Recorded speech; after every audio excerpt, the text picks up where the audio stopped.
कि विप्रधेनु सुर संत हित लीन मनुज अवतार निज इच्छा निर्मित तनु माया गुण गोपार।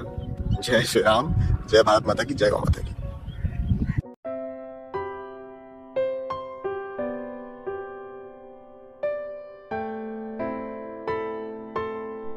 साम्राज्य उठते हैं, ढह जाते हैं, राजाओं के मुकुट चमकते हैं, फिर मिट्टी में मिल जाते हैं।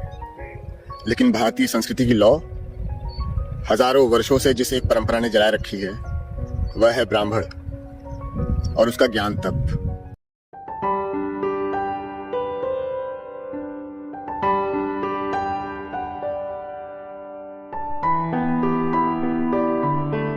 ब्राह्मण केवल एक जाति नहीं, वह एक विचार था, एक अनुशासन, एक साधना।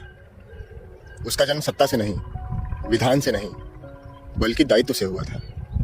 ज्ञान का दायित्व, संयम का दायित्व, समाज की नैतिक दिशा तय करने का दायित्व। ब्राह्मण का दिन सूरज से पहले प्रारंभ होता था और समाप्त होता था सितारों की गोद में। उसका शस्त्र तलवार नहीं था, उसका धन सोना नहीं था, उसकी शक्ति राजसत्ता नहीं थी, उसकी एकमात्र शक्ति थी उसका ज्ञान।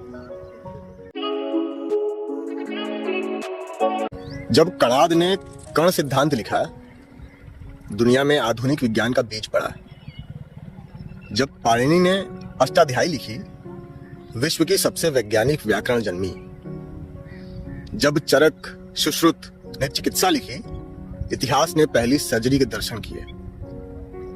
जब व्यास ने वेदों का संकलन किया, मानव सभ्यता में ज्ञान का महासागर उमड़ पड़ा। यह केवल ऋषि नहीं थे, ये वे दीप थे जिनकी रोशनी आज भी दुनिया में फैलती है, दुनिया को प्रकाशमान करती है। ब्राह्मण जानता था धन की चमक क्षणिक है, शक्ति का नशा अस्थायी है, परंतु ज्ञान का प्रकाश अनंत है। इसलिए उसने भोग नहीं चुना, त्याग चुना। शक्ति नहीं चुनी, संयम चुना। राजसत्ता नहीं चुनी, बौद्धिकता का तेज चुना। गुरुकुल केवल शिक्षा का स्थान नहीं था, वह संस्कृति का हृदय था। वहां विद्या दी नहीं जाती थी, संस्कारों में उतारी जाती थी। नालंदा, तक्षशिला, वल्लभी, दुनिया भर के विद्यार्थी भारत आते थे क्योंकि यहां ज्ञान व्यापार नहीं था, यह पुण्य था, यह सेवा थी, यह साधना थी। जब आक्रमणकारियों की तलवारों ने विश्वविद्यालय जला दिए हमारे, जब पुस्तकालय राख हो गए, जब ज्ञान के मंदिर ध्वस्त कर दिए गए, तब भी ब्राह्मण हार नहीं माना। वह जंगलों में छिपकर ग्रंथों की प्रतिलिपियां बनाता था, वेदों को कंठस्थ करता था, रातों की रोशनी में लिखता था कि आने वाली पीढ़ियां अज्ञान के अंधकार में न डूब जाएं। राजा के पास शक्ति थी, परंतु नैतिक दिशा वह ब्राह्मण तय करता था, क्योंकि ब्राह्मण का चरित्र सत्य पर आधारित था, दया पर आधारित था, न्याय पर आधारित था। वह समाज का अंतरात्मा था। समय बदला, भ्रम फैले, सत्य धूमिल हुआ, परंतु वास्तविकता यह है, ब्राह्मण कभी धनाढ्य वर्ग नहीं रहा। उसके पास था केवल ज्ञान। उसके पास जीवन विलासिता की चीजें नहीं थी, त्याग था। संस्कृति के जितने शत्रु थे, उनसे अधिक उसने भूख, गरीबी, कठिनाई सबका सामना किया, लेकिन ज्ञान के दीपक को बुझने नहीं दिया। आज का ब्राह्मण जन्म से नहीं बनता, विचार से बनता है, अनुशासन से बनता है, ज्ञान की साधना से बनता है। जो सत्य को जीवन का आधार बनाता है वह ब्राह्मण परंपरा का वाहक है। जो अध्ययन को पूजा समझता है वह ब्राह्मण है। जो समाज के लिए ज्ञान को समर्पित करता है वह ब्राह्मण है।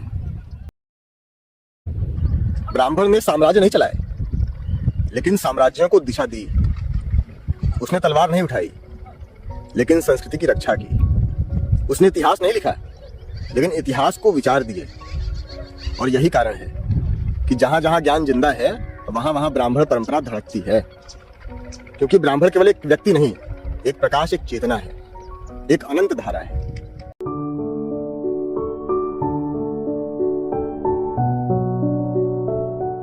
सनातन धर्म में ब्राह्मण को गुरु का स्थान दिया जाता है। एक सच्चा ब्राह्मण अपने कर्मों के द्वारा समाज को अच्छे रास्ते पर चलने की प्रेरणा देता है।